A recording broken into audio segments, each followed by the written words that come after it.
Welcome to the Forgotten Narrator. Beneath the red glow of Mars, under cathedrals built not for worship but for silence, something grows in the dark.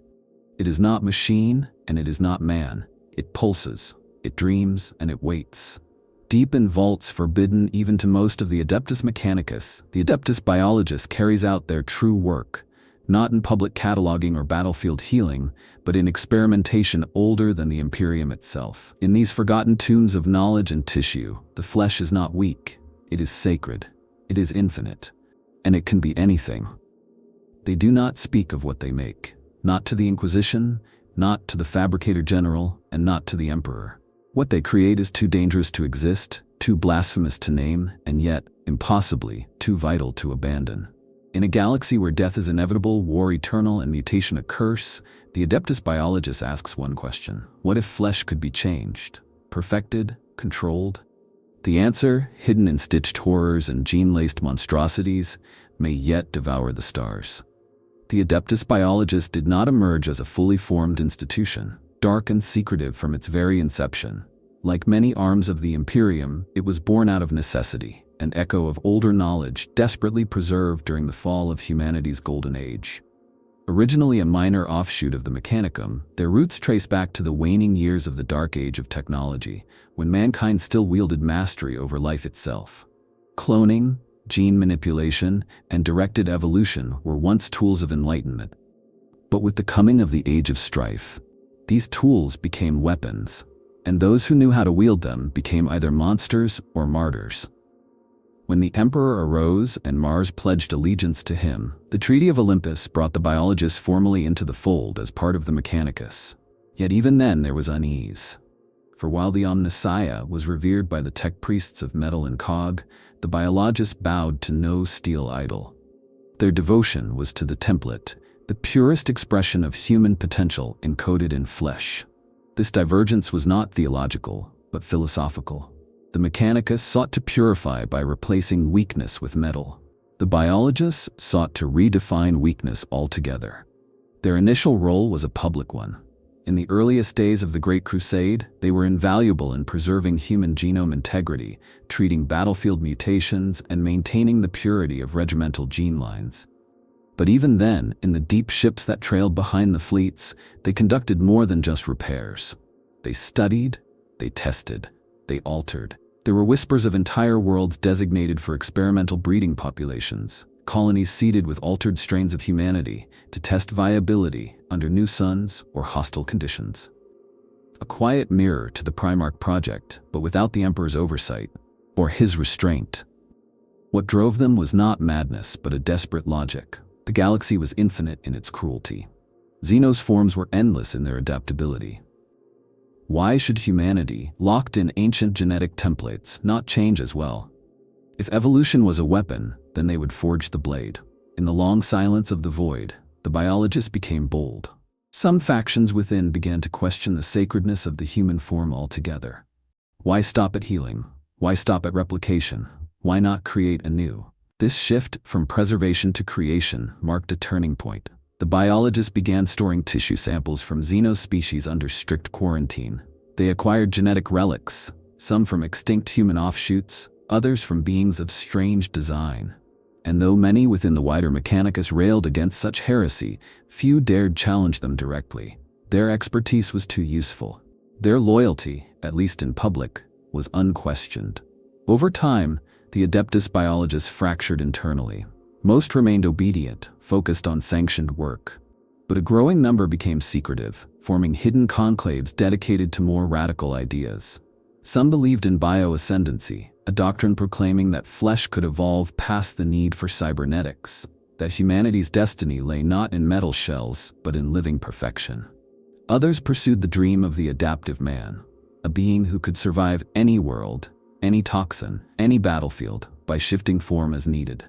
And some, far worse, sought communion with the forms of the warp itself, seeing demonic mutation not as corruption, but as untapped evolutionary fuel. These heretical branches were quietly purged when discovered.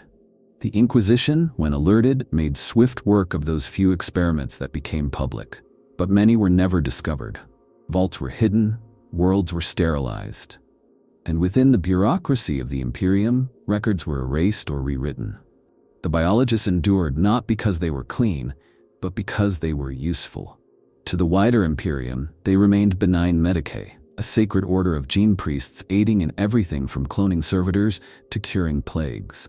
But within their deeper sanctums, they studied how to rewrite human nature itself. In doing so, they crossed lines even the Mechanicus feared to approach. They took the raw, screaming truth of the universe, that biology is mutable and the human form is only one possibility, and treated it not as a curse, but a canvas. What they began in those days still echoes in the present. For in seeking to master the flesh, they made something else, something not quite human, not quite Xenos, and never quite controllable. In their vaults, these creations sleep, or worse, they dream. In the cold, metallic hearts of Forge Worlds, the creed of the Mechanicus is etched into every cogitator and neuron. The flesh is weak. It is an axiom repeated like prayer, a litany that justifies the replacement of failing tissue with machine, of nerves with fiber optics, of limbs with pistons and alloy. To the red-robed tech priests of Mars, sanctity lies in the purity of data and the constancy of the machine. The body, they believe, is a prison, a flawed, decaying shell unworthy of the divine perfection of steel. But within this rigid dogma, the Adeptus Biologists carved out a contradiction. They do not deny that flesh fails. They do not challenge the supremacy of logic or machine. What they propose is something far more dangerous, that flesh can be more than weak. That flesh, reimagined and reforged through science, can be as eternal and powerful as any machine. Where the Mechanicus seeks stasis and augmentation, the biologist embraces transformation. And in this heretical possibility, a silent war of philosophy burns between metal and meat. This war is not fought with bolters or blades. It is waged in secrecy, through gene scripts and mutagenic compounds, in shadowed laboratories and sealed domes of bioglass. The biologists do not wear their defiance openly. They couch it in ritual, cloak it in sanctioned research, mask their ambitions behind centuries of obedience.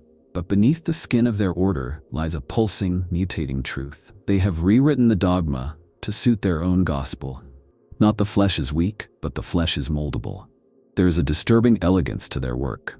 Unlike the haphazard mutations of the warp or the grotesque spawns of Nurgle, the biologist crafts its changes with purpose. Muscles engineered to contract with explosive precision, bones laced with bioreactive materials, organs capable of filtration, synthesis, even self-replication. Some creations retain a humanoid shape and homage to their creators perhaps, but inside they are something else entirely. Optimized, stratified, designed, and yet the Mechanicus watches with unease. Even the most radical magi, those who once embraced the silica animus or entertained AI heresies, find the biologists unsettling. For while machines follow code and logic begets predictability, flesh is chaos, a mutation left uncontrolled, a neuron that misfires, a cell that decides without permission to split again. To the orthodox, this is not just error, it is rebellion. Some in the biologists have tried to bridge the divide. There were efforts, clandestine and brief, to combine the purity of flesh with the constancy of the machine. These hybrids were rarely stable. Living data sponges, nervous systems laced with wetware interfaces, biocogitators that pulsed with chemical memory. Most were destroyed. Others were hidden. A few perhaps escaped. The schism is more than philosophical. It is spiritual. For the Mechanicus, the omnicia resides in the circuit, the algorithm, the unchanging logic of the machine. But for some among the biologists, there is a different divinity, the template. The Platonic ideal of the human genome, the perfect helix from which all variation springs. To them, evolution is not a curse, but a path. Mutation is not a failing, but a message. They revere not stasis, but potential. This has led to quiet cults forming within their order. Not all of them truly heretical.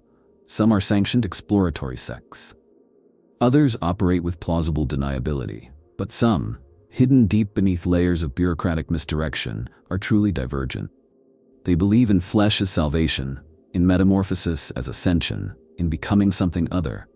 Not machine, not man, but a third thing, birthed in secrecy and grown in the shadows. It is a doctrine terrifying to those who know of it. For what does it mean to be human in a galaxy that already strains under the weight of Xenos horrors and demonic mutation? If the biologist succeeds in creating a new form of humanity, will it still be humanity? Or will it be something else, something no longer shackled by the Imperium, by the Emperor, or by the memories of old Earth? And yet, they persist. For every failed graft, for every escaped experiment, there are 10 more successes kept in cryovaults, waiting for the moment when necessity outweighs doctrine. For while the mechanicus clings to the certainty of the past, the biologist looks to the future. A future written not in steel, but in blood. A future where the flesh may not be weak, but eternal, terrible, and free. The early experiments with vat-grown life were not born of ambition, but of desperation. In the first centuries of the Great Crusade, the Imperium faced a galaxy of threats so vast, so biologically alien, that standard human physiology often failed before battle was even joined. Flesh rotted in hostile atmospheres. Organs shut down under alien frequencies. Soldiers aged decades in mere months under unknown gravities.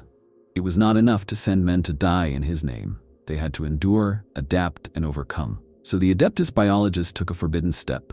They began to craft flesh not merely to repair, but to improve. At first, these beings were humble. Regrown limbs, vat-cultured skin grafts, lungs resistant to noxious gas. But with time, the ambition swelled. Why repair when you could remake? Why mend the broken when you could birth the unbreakable? In sterile temples of glass and chrome, they began to sculpt soldiers in wombs of nutrient gel and gene code. These were not clones. They were designs, blueprints of battle born with every cell shaped by intent. The Vatborn were humanity's secret second army. Never granted the sacred gene seed of the Astartes, yet built to endure what no normal human could. Their bones were heavier, their blood denser, their reflexes sharpened by electrical priming in the womb. Some were created in small numbers, assigned as elite vanguard units on death worlds or in void warfare. Others never left their birth vaults, deemed too unstable, too expensive, or too strange to be seen by the wider Imperium. Many of these creatures, if one dares use the word, did not survive their first months. Growth acceleration often led to mental fragmentation. Some awoke screaming in languages they were never taught. Others tore at their own flesh, unable to recognize their own forms. And yet, with every failure, the biologists learned. With every horror born and euthanized, their designs improved. The perfect soldier was always just beyond the next genetic refinement. Parallel to the Vatborn came a more haunting pursuit, the conquest of death. If flesh could be grown, could it also be made eternal? The biologists turned their laboratories into tombs of defiance against the Reaper. Regenerative protocols were implemented, limb loss that could be reversed in hours, organs that could reweave themselves. There were test subjects kept alive for centuries, their bodies slowly replaced cell by cell, living testaments to what immortality might look like. But the problem was never the body. It was the mind. As flesh endured, the psyche decayed. Identity eroded like parchment in acid. The longest living specimens often became shells, not through senility but sheer dissociation, memory overload, personality collapse.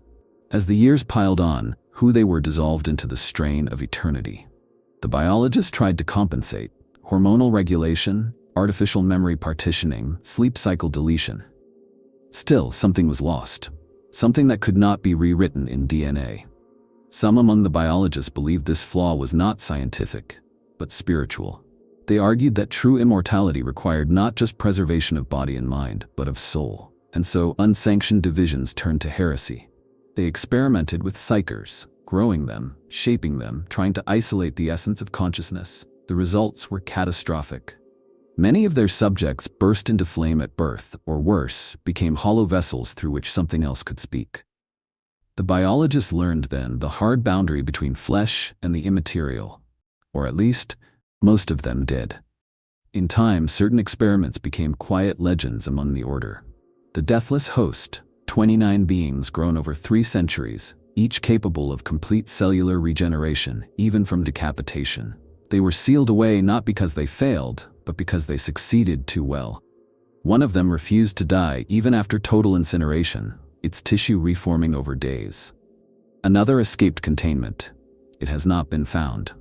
There were also whispers of the silence, humanoid beings born without nervous systems, immune to pain, unable to speak, yet capable of perfect obedience through chemically encoded instruction.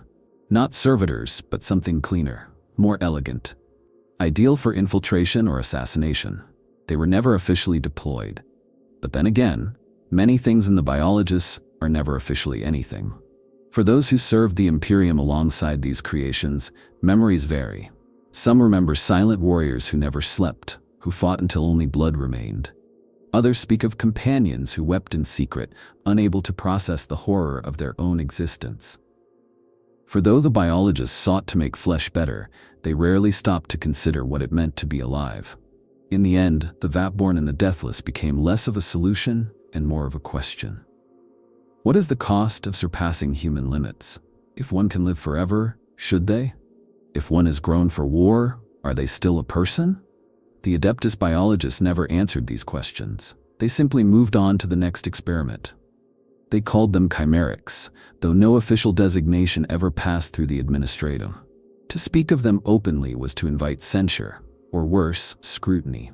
But within the deep cryptolabs of the Adeptus Biologists, these hybrids were crafted like profane icons, each one a fusion of human flesh and alien essence, stitched together not with reverence, but with pure unrepentant purpose. Some were built to serve, others to study, and a few, perhaps the most dangerous of all, were born simply because someone believed they could be. The first recorded chimeric trials, if the redacted logs of the Helix Occulta are to be believed, were little more than biological extrapolations. Human DNA spliced with resilient traits from native fauna on death worlds, resistance to radiation, enhanced ocular development, adaptive musculature, seemingly harmless improvements until the results began to diverge from recognizability. A colonist designed to resist cold began to develop thick, chitinous plates across their spine. A scout engineered for night vision lost the ability to perceive color entirely, seeing instead in pulsing veins of heat and movement.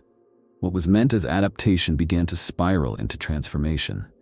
But even these were minor sins compared to what came next. At some point, how early is a matter of dark speculation, the Biologists turned their gaze toward the most heretical sources of genetic potential: xenospecies. The reasoning was simple, if horrifying. Why discard the biological advantages of the alien simply because they were alien? A tyrannid's regenerative tissues, an orc's rapid cellular replication, a tau's respiratory efficiency, even the quiet, eerie instincts of the Eldar. Each trait was studied, catalogued, and, in the darkest vaults, introduced into controlled human subjects. What resulted was nothing less than monstrosity. There are no holovids of these creations, none that have survived at least, only descriptions.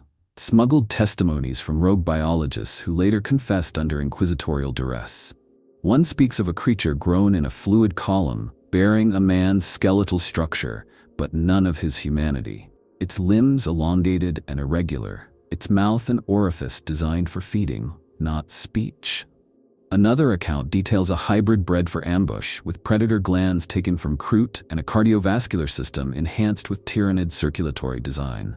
It could flatten itself to the thickness of a sheet and vanish into the geometry of a room. It escaped containment. Its kill count was never disclosed. Some chimerics were made in ignorance, others in cold calculation. A small sect of the Biologists, known in whispered tones as the Spiral Weavers, believed that the key to the next stage of humanity lay in selective xenografting. They argued that the Emperor, in his genetic mastery, would have done the same had he access to a greater galactic biome.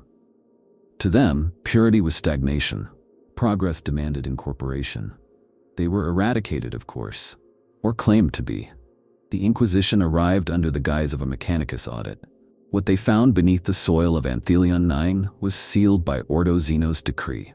The planet was declared terminally uninhabitable.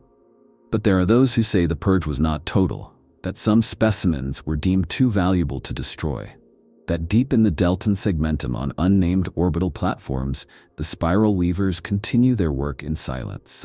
There are other examples, quieter, but no less terrifying.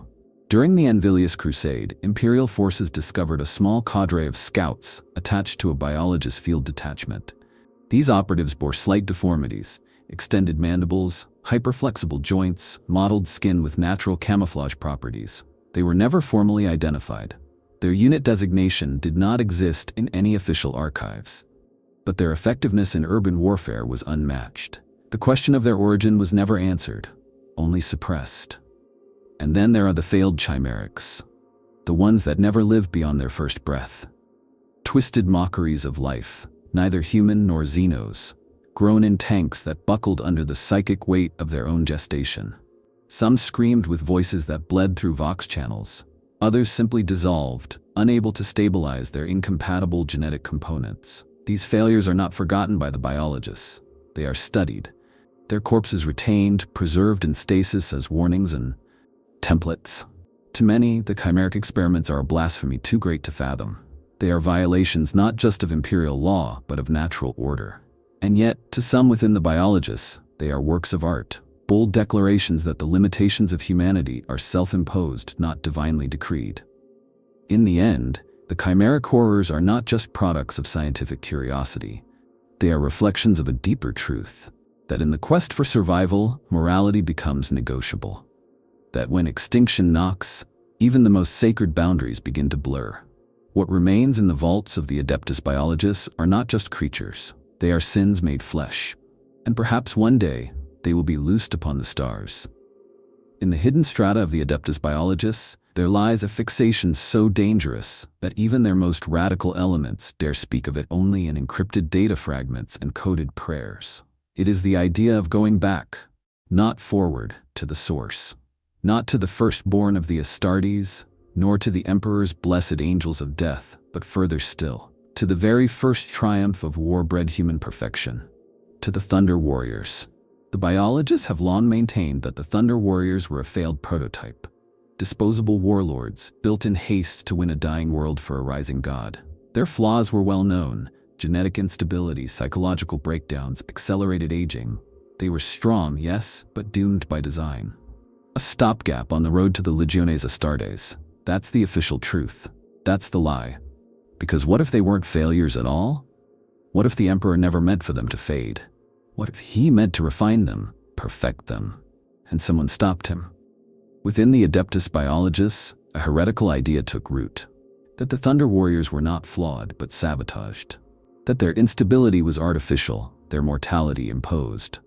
That somewhere, buried under layers of redaction and myth, lies the genome of the ultimate soldier. Not the gene seed of Gilman or the enhanced might of Russ, but the raw, brutal efficacy of the men who took Terra itself.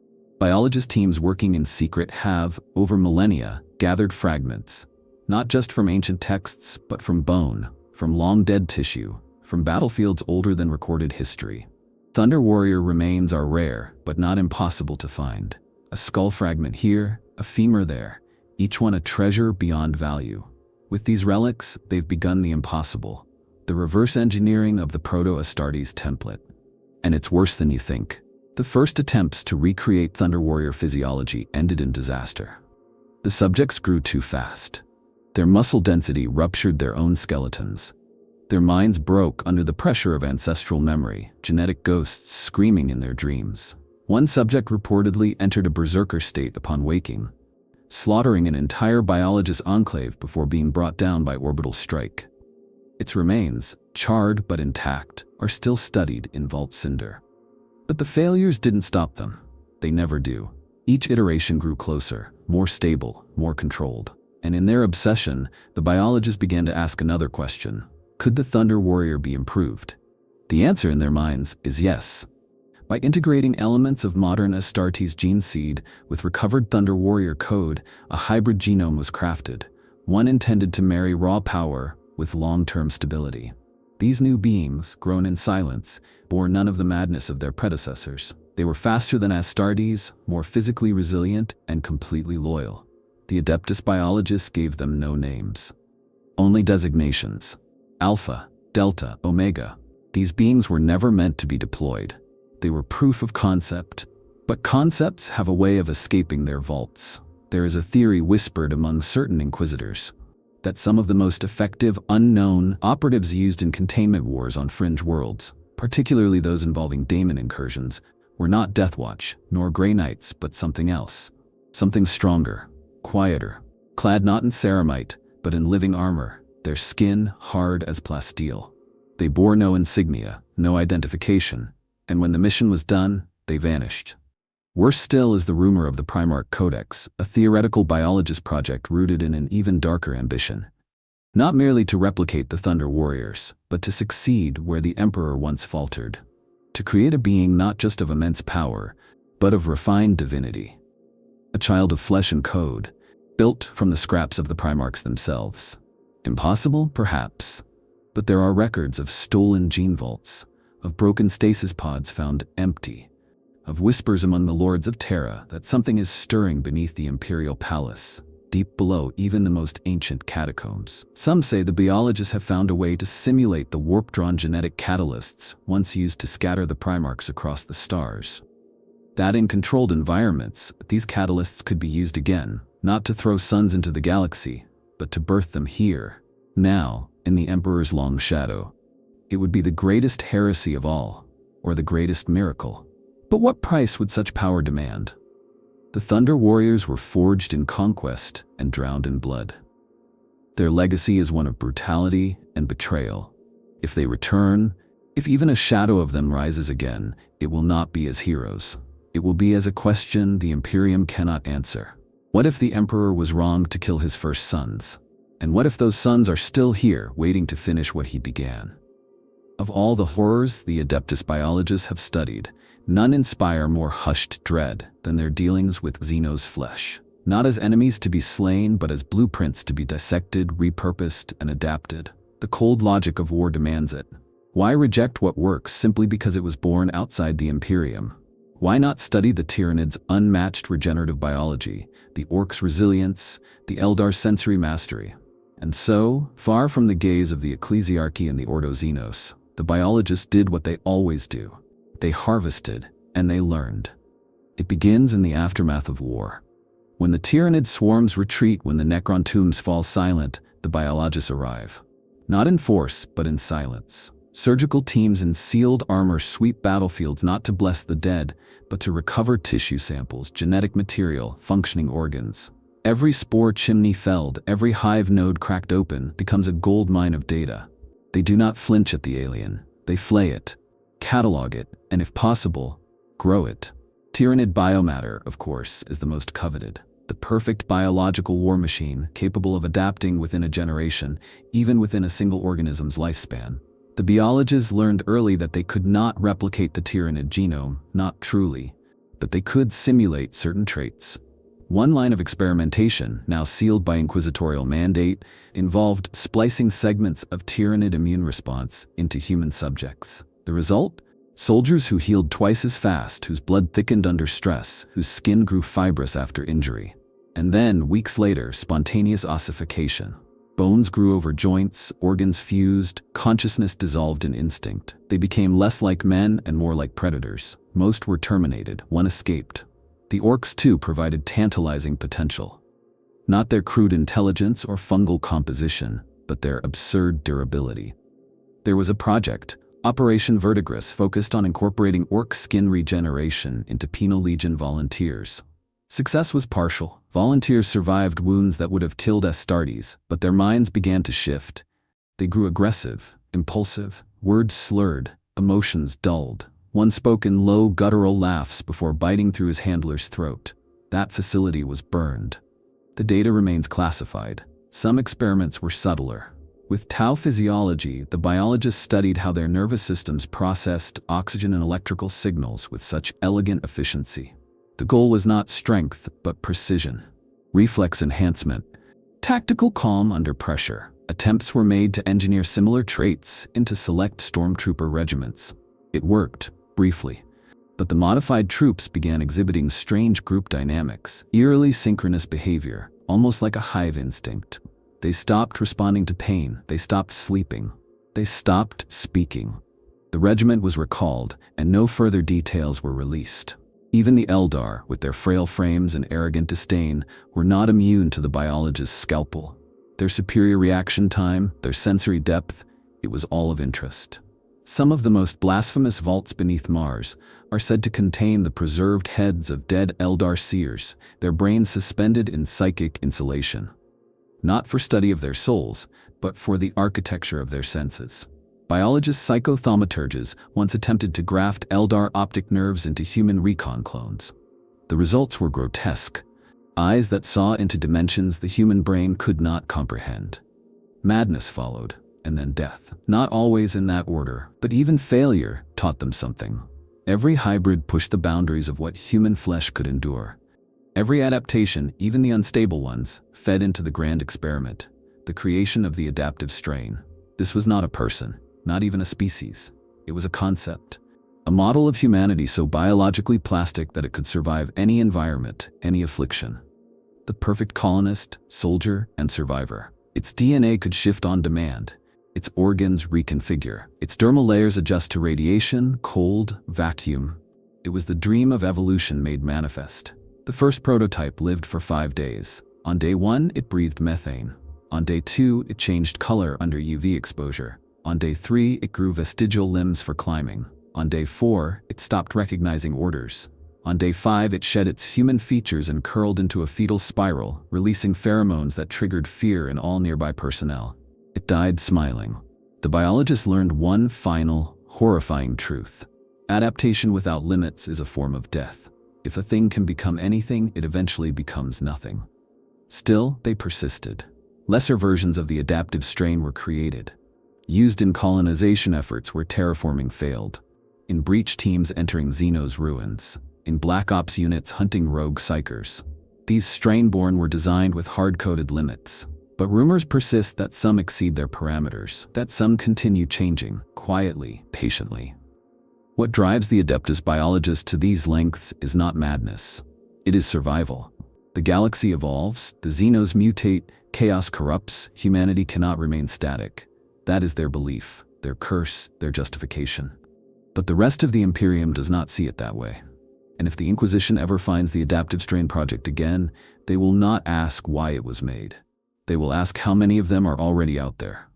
They were not content with the Astartes. For all the grandeur of the Emperor's angels of death, for all their unmatched ferocity, their towering presence, their sacred gene seed, the Adeptus Biologis saw the cracks, the imperfections, the inherited flaws, the mutations accumulating with each founding, the black rage, the red thirst, the wolfen curse, the blight of the soul drinkers, each chapter a monument not only to victory, but to entropy. And where others saw divinity in this slow decay, the biologists saw opportunity. The dream of the perfect soldier began not with hubris, but with a spreadsheet.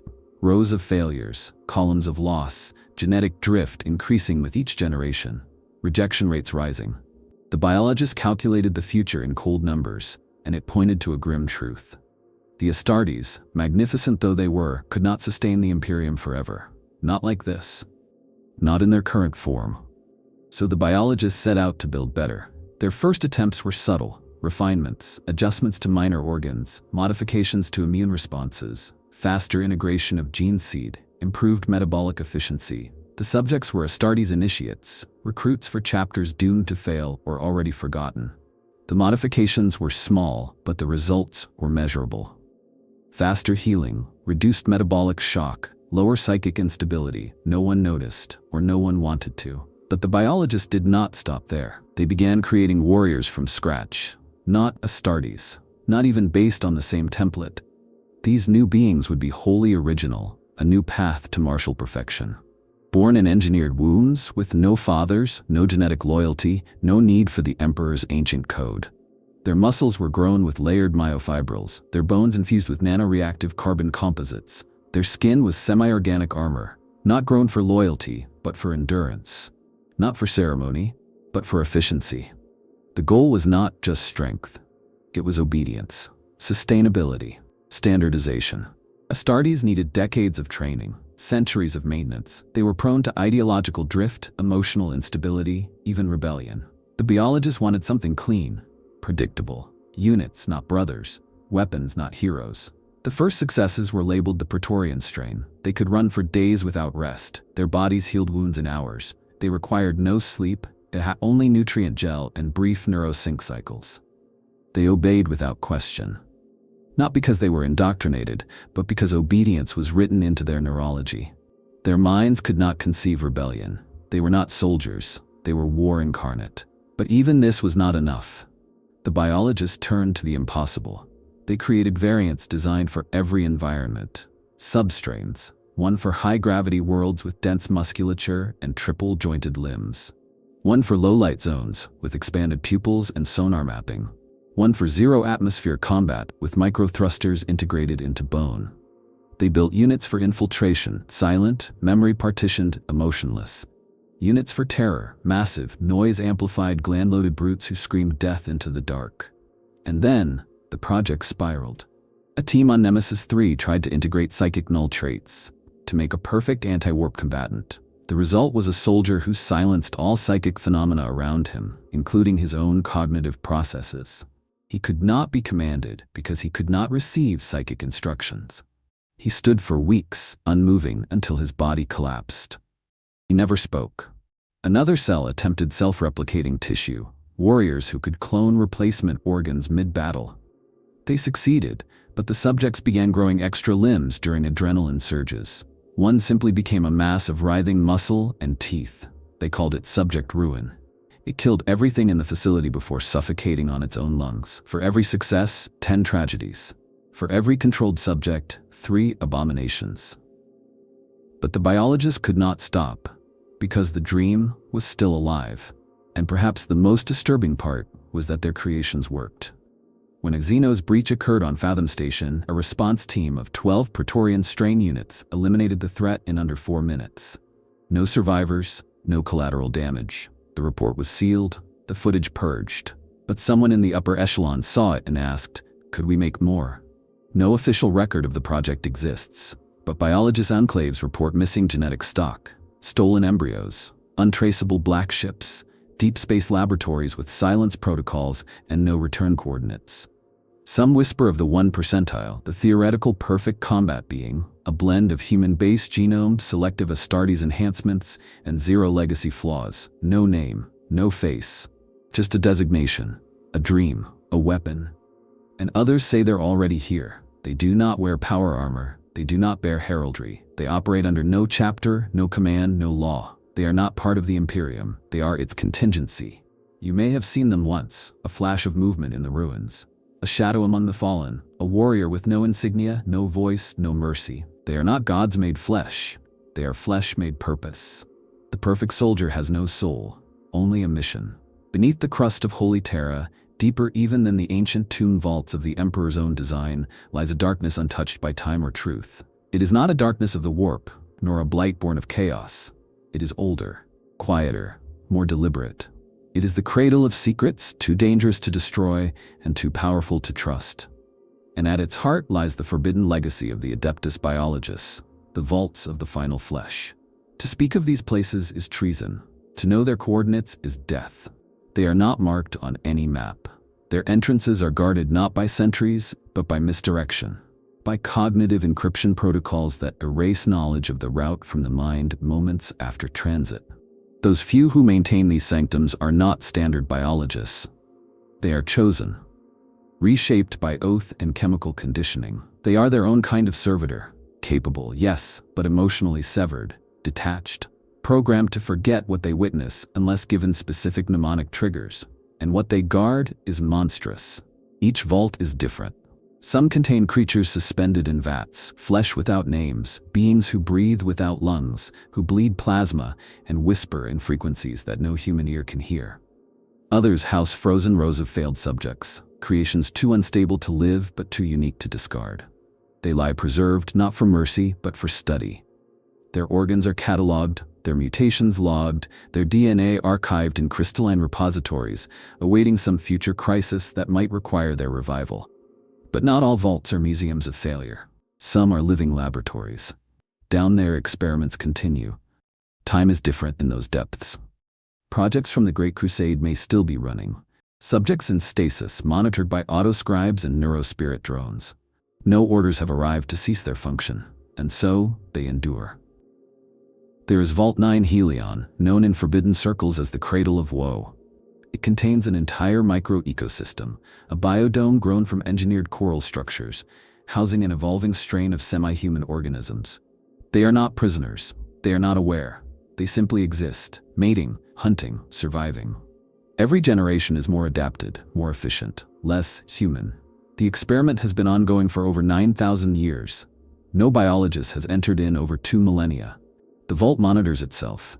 It has not requested input. Some theorize it has grown sentient. Or Vault Echo Rubicon, where a biologist subsect once attempted to create the ultimate psychic amplifier. Not a machine, but a being. Grown from psyker stock and demon host corpses, suspended in an anti-warp vacuum chamber, its brain pulsed with enough raw psychic potential to level cities. But it could not be controlled. Its dreams burned cogitators. Its breath caused reality to wrinkle. Now it sleeps, and the vault plays music constantly, an unending hymn to lull the thing into calm. It is said that if the song ever stops, Terra will weep blood. There are darker rumors still, that beneath the throne itself, in the layers closest to the Emperor's own golden sarcophagus, there exists a chamber known only to 3 souls in the galaxy. A place where the biologists once attempted resurrection, not of a man, but of a god. They were given fragments, a hair, a drop of blood, a neuron preserved in stasis, and they tried. They failed. But what they made still lives. Not a clone, not a copy. Something adjacent. It speaks to no one. It is neither awake nor asleep. But the custodes guard it nonetheless, not to protect it, to keep it in. Even beyond Terra, there are whispers of similar vaults beneath Mars, separate yet ideologically linked. Vaults where the biologists worked without the knowledge of even the fabricator general. Some say they keep a library of extinct humans there, preserved subspecies from old Earth, bred to preserve the full spectrum of genetic humanity. Others say they are breeding gods. Slowly, carefully, patiently. Why keep these things hidden? Why not destroy them? Because knowledge is the currency of survival. The Imperium fears what the biologist keeps, but it fears extinction more. And in a future where the stars fall, where the Astronomicon dims, and where chaos consumes all reason, these vaults may be the only recourse. The last, desperate hand of a dying empire. But what if they are not vaults of salvation? What if, in guarding the experiments, the biologist has created something worse? Something that waits, not to serve, but to awaken. Something that dreams of reshaping the galaxy, not in the Emperor's image, but in its own. Not for mankind, not for order, but for flesh, eternal, boundless, ascendant. They wear the red of Mars, but they do not serve Mars. They kneel to no forge world, chant no hymns to the Omnissiah. Within the ranks of the Adeptus Biologis, hidden among the sprawling bureaucracy and clinical rites, lie sects that do not see flesh as weakness nor merely a tool, but as the true path to divinity. These are the hidden cults within the cult. Cells of radical gene priests, evolution philosophers, and biological zealots who believe that the future of humanity lies not in purity, but in transformation. They do not call themselves heretics. They believe they are visionaries. The largest and most infamous among them, if the whispers are true, are the cult of the infinite coil. This sect preaches a doctrine of recursive perfection, each generation of human biology as merely a draft for the next. They believe that the Emperor was not a final form, but a prototype, a moment in the long upward spiral of flesh toward godhood. To them, genetic deviation is not a corruption, it is revelation. The coil operates under dozens of false names. They embed themselves in research stations, plague wards, colony genetics bureaus. They steer evolution like a shepherd in a storm, always nudging, always selecting. There are entire bloodlines across the Imperium, subtly altered by their hand. A slightly improved immune system here, a redundant organ there. It is not enough to draw attention. Not yet, but they are patient. Evolution is a slow sermon. Another group, older and more fragmented, is the Brotherhood of the Living Pattern. They claim that the double helix is a holy glyph, divine language encoded in every cell. They seek not to alter it, but to read it, to interpret it. They believe hidden messages from the Emperor lie within junk DNA waiting to be activated. This belief drives them to breed complex lineages, cross-reference vast genealogical archives, and create holy hybrids, individuals whose genetic makeup matches ancient prophetic formulas. The Inquisition burned 3 sectors to stop their breeding program once. But fire cannot erase ideas, especially not ones that dream. More radical still are the Flensmen of Varnak. Technically, no longer part of the biologists, these renegade gene priests worship the act of flesh shaping itself. They see mutation as sacred, pain as a sign of growth. They do not seek to cure disease, but to unleash it in guided blossomings. Victims become martyrs to evolution. Entire populations are subjected to controlled outbreaks, not to kill, but to transform. Some survive, some thrive, all are changed. They consider Nurgle a distortion of their truth, an uncontrolled rot, a parody of their vision. And yet, it is whispered that some Flensmen have turned to chaos, willingly or not, that their cult has split, with one half embracing pestilence, the other perfecting plague as tool rather than punishment. There are stranger sects still, the Silent Seed, whose members surgically remove all vocal cords to purify the genetic signal. The Spiral Singularity, who splice their minds together through synaptic bridges, forming a single multi-bodied consciousness, obsessed with mapping a genetic god form. The Cult of the 13th Womb, who claim to have grown a fetus from the genetic imprint of a Primarch's bloodstain, though no one knows which. Each of these sects is united by a single belief. The Imperium is dying because it refuses to change. The flesh, they argue, must ascend. Not through machines, not through faith, but through controlled evolution.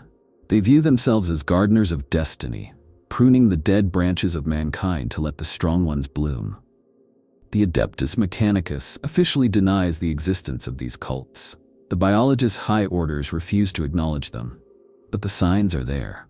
The anomalous gene seed reports, the sudden bursts of resistance to plague in doomed worlds, the rare, impossible survivors of wars no one should have walked away from.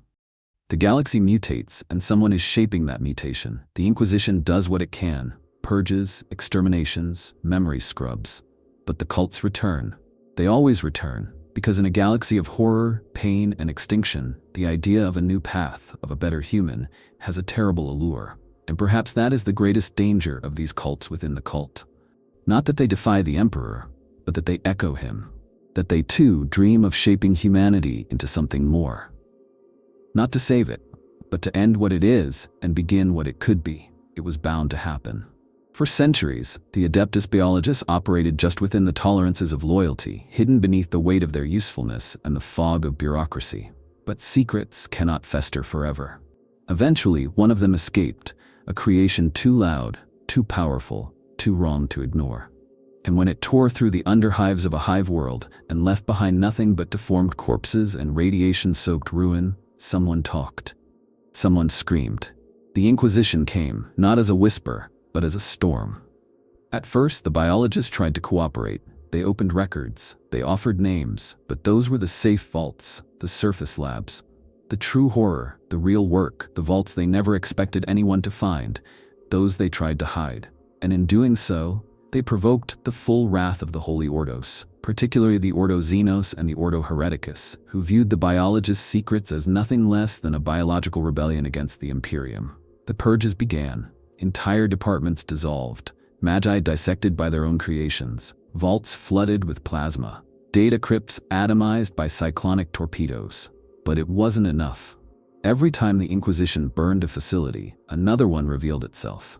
Deeper, older, more grotesque. It became a secret war, fought not in the void, but in basements beneath planets no one remembers. In storage modules drifting between stars, in quarantine zones disguised as pilgrim vessels. The Inquisition would find one, and within days, another would vanish from the grid. Biologist agents began to die in suspicious ways, implanted fail-safes activating, knowledge unraveling in their minds like thread pulled from cloth. Whole teams self-immolated rather than be taken. But the Inquisition was relentless. One by one, the biggest secrets were exposed. The chimeric vaults on Belarius Prime. The sleeper pods on Daxos Theta. The adaptation engine on Helica Phi, the one that was still running when they arrived, its operators long dead, the machine growing new life forms in complete autonomy. And then came the confrontation. Not every Inquisitor agreed on how to proceed. Some, especially those of the radical persuasion, argued that the biologist's work was abhorrent, but necessary.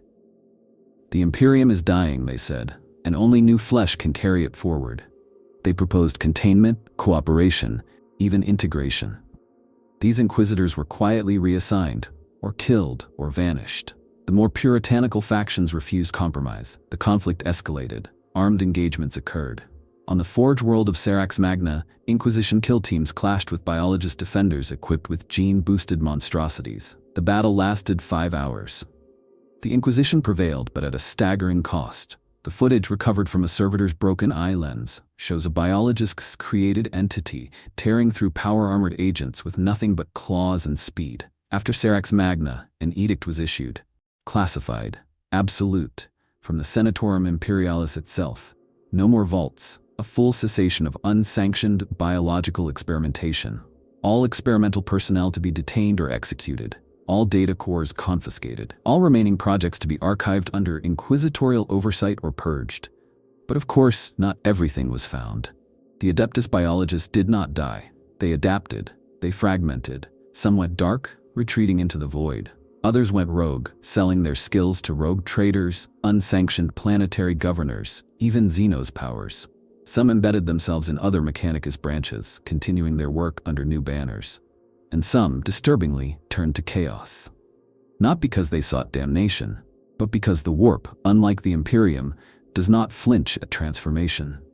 There are reports, unconfirmed but persistent, of a cabal of biologist exiles working with the Dark Mechanicum, of fleshcrafting on demon worlds where the line between mutation and design no longer exists, of gene forges powered by warp tides, of children born with memories older than planets. And there are other rumors still, that the Inquisition did not destroy all the data. That in some deep vault beneath Terra, guarded by both custodes and silence, the records of the final experiments are kept, not to be used. Not yet, but just in case. Because even the Inquisition knows, when the stars fall and the Emperor's light dims, it may not be the sons of Guilliman or the roar of Titans that saves the Imperium.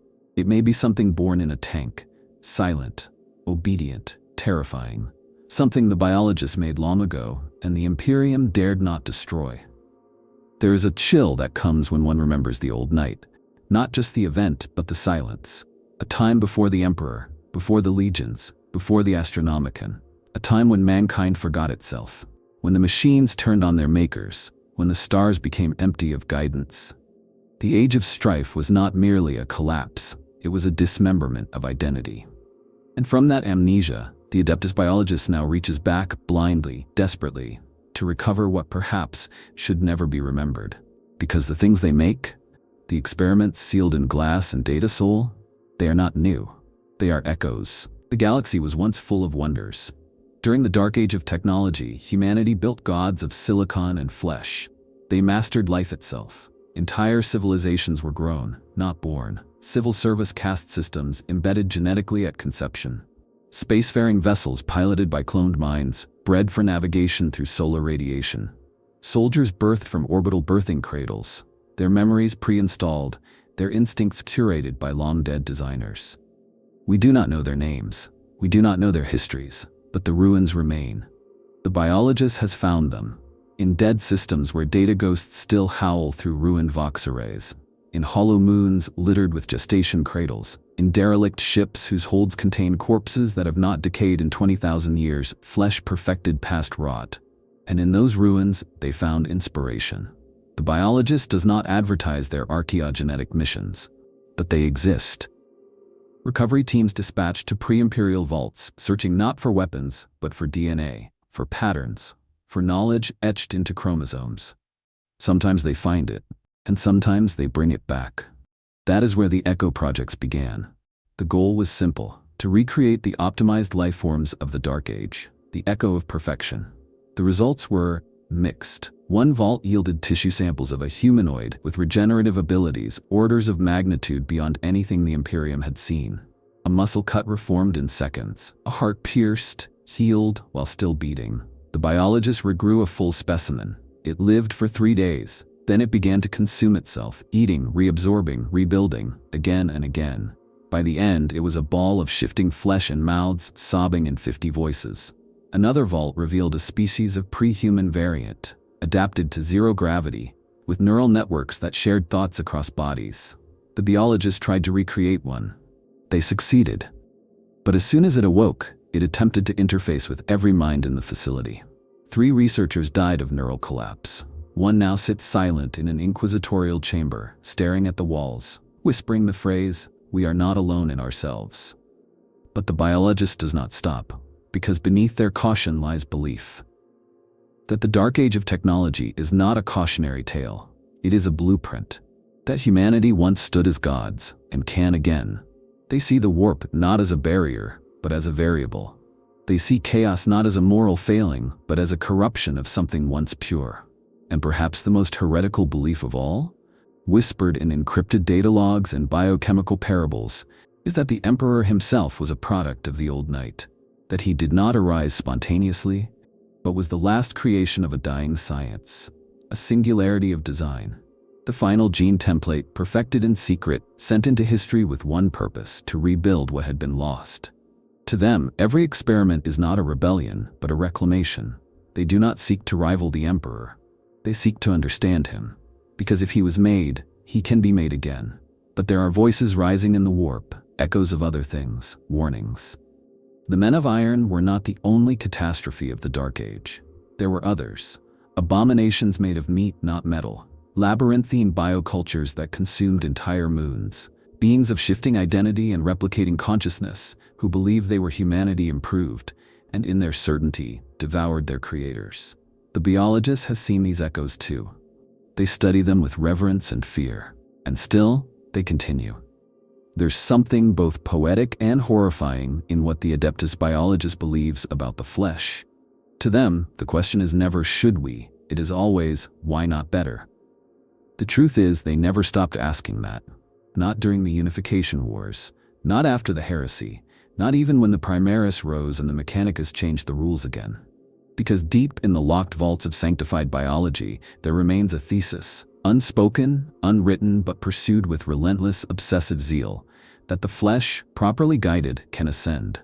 That evolution is not random, but something to be carved like marble. But that dream is neither clean nor kind. It is a crucible. The story of flesh ascendant is the story of tragedy repeated endlessly. The biologists learned early on that changing flesh changes identity. You can alter a man's body, you can rewrite his instincts, but then he is no longer a man, not truly. You've made a stranger that wears a familiar face. The custodians of purity, the ecclesiarchy, the Inquisition, even the Mechanicus, could never accept this. To them, humanity must remain as it was decreed, static, fixed, safe. And so the biologist is trapped between two impossible ideals, the need to evolve and the demand to remain unchanging, between flesh that wants to survive and an empire that wants to endure. Some among them turn bitter. They see themselves as the last dreamers in a dead galaxy. Architects building cathedrals of bone and sinew, only to be buried by dogma. Others grow fanatical, convinced that the Imperium must be forced to change, even if it does not want to. They begin releasing their creations into the wider galaxy, not as armies, but as seeding agents, modified humans set loose to breed new bloodlines, adaptive strains embedded in hive cities, untraceable viruses that rewrite DNA on contact, setting off dormant genetic sequences. They do this in silence, without approval, without remorse. And then there are the victims, test subjects taken from penal colonies, from failing regiments, from orphaned hive-born and scum, used to test new morphologies, new instincts, new thresholds of pain and perception. Some survive, some even thrive, and a few become something more. But what are they? Not human, not mutant, not post-human, something in between. Some vanish into the underhives, carving cults around their resilience. Others ascend to battlefield legends, too valuable to kill, too strange to explain. One ended up on a black ship, immune to psychic corruption, killing a daemon with nothing but a touch. He had no soul, just hunger. They sealed him in a vault and forgot him, because they could not understand him. The biologist does. They see these anomalies not as flukes, but as proof. The flesh wants to become more. It seeks it, craves it. Given time, it will climb. Given pressure, it will adapt. Evolution is not a mistake, it is destiny, and the Imperium is holding it back. So what are they? These priests of organ and marrow?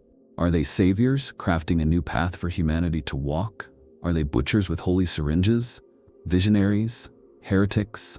Or simply the last true scientists in a galaxy that has forgotten how to think? They would say none of these. They would simply say this: we are what comes next.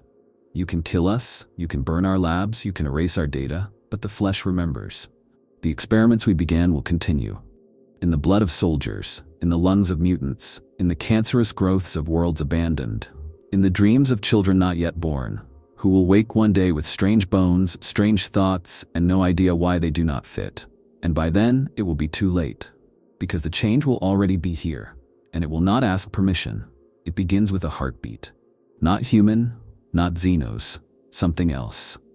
Deep in a vault sealed since the Great Crusade, the Adeptus Biologis made one final attempt. Not a weapon, not a soldier, something greater. The final experiment. It had no name, only a designation, origin null. Crafted not from gene seed or recovered Xenos strands, but from something older, an alloy of all prior failures. It bore human DNA, yes, but also the memory of Thunder Warriors, the rage of Chimerics, the adaptiveness of Tyranids, the resilience of Orcs. It was not made to serve, it was made to end the question, to see if perfection could be sculpted once and for all. Origin Null was grown in stages. Its gestation took decades. The biologists didn't accelerate it, they nurtured it, they sang to it. Rituals were performed, not because they believed, but because they hoped. Every part was handcrafted, bones grown in 0G, muscles woven with microfilaments, a neural net seeded with cloned experience from thousands of warriors, thinkers, and killers. It was a living sum of everything the Imperium never wanted to exist, and when it woke, it wept, not from pain, but from loneliness. It spoke 6 languages in its first hour. Its mind was sharper than any cogitator. It could calculate warpful trajectories while sparring 3 combat servitors at once. But it was not human. It did not smile. It did not feel hunger. It had no need for sleep. Its thoughts were alien, efficient, vast, cold. The biologists rejoiced. They had done it. They'd created God. But gods do not obey. Origin Null asked questions. Why was it made? What purpose did it serve? When told it was the future of mankind, it responded, then humanity must end for me to begin. Alarms were triggered, but it never attacked. It simply walked, through walls, through containment fields, through plasma fire and prayer. It did not kill, it only moved forward, every defailed, not from power, but from inevitability. Like a mountain walking through rain. When it reached the surface of the facility, it looked up at the stars. And then it disappeared. Not teleported, not killed. It simply ceased to be. Some believe it phased into the warp. Others say it unlocked a form of movement beyond time. One inquisitor theorized it saw the Imperium and chose not to save it. That it judged us and found us wanting. The biologists destroyed the vault, or tried to. Every copy of Origin Null's genome was burned, every researcher executed, every witness mind-wiped. And still, sometimes, across war zones, something is seen. A figure. Not armored, not loud, just present. Always walking towards something. Silent, inevitable. No banners, no bolter, just eyes that burn like morning stars. It does not speak, because it already asked its questions, and it did not like the answers. This is the legacy of the Adeptus Biologis, not just monsters or mutations, but the final proof that the Imperium's future cannot be saved by purity, strength, or faith. Only by change. And change does not ask permission. If you've come this far into the dark, into the secrets behind the vault doors, then you know what must come next. Subscribe to the channel, because this is only one part of a galaxy full of horrors waiting to be uncovered. We will open more vaults, we will break more silence, and perhaps we will be ready when the flesh returns.